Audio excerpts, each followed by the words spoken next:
Ами работя в 9-та пожарна служба в град София, спортувам, джудо и самбо главно и обичам да занимавам и с още различни спортове. В момента съм все още активен спортист, състезавам се основно в джудо и самбо, също и в сумо и това общо взето. Като много силна и борбена жена. Смятам, че нищо не може да ме откаже и ако искам нещо, винаги ще го постигна.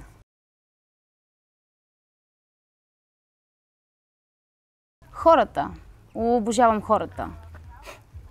Затова съм аз, да им оправя настроението.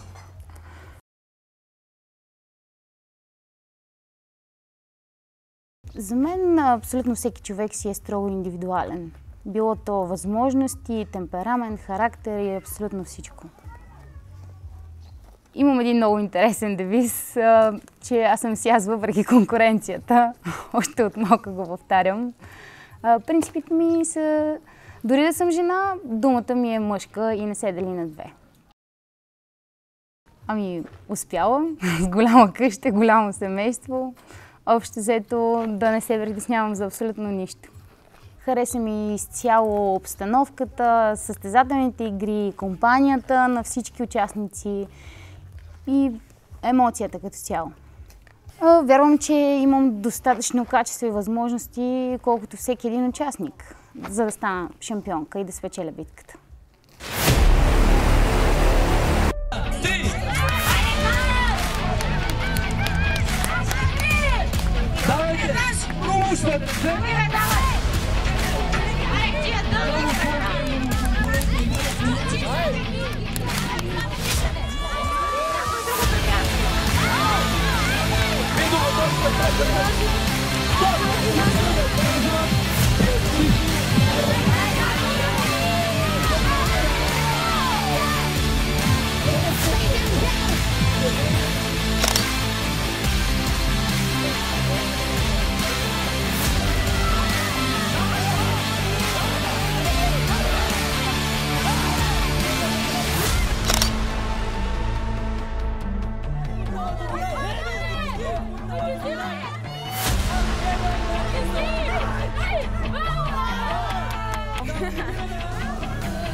Готов съм да спра времето. Само чакам стоп.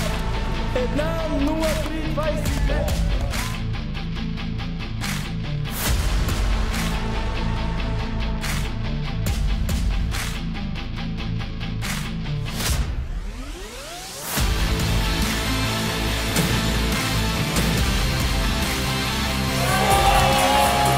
Първата група е супер! машина, бе! Имаме нощен празник! Имаме! Не се притеснявайте! Вземете си човек!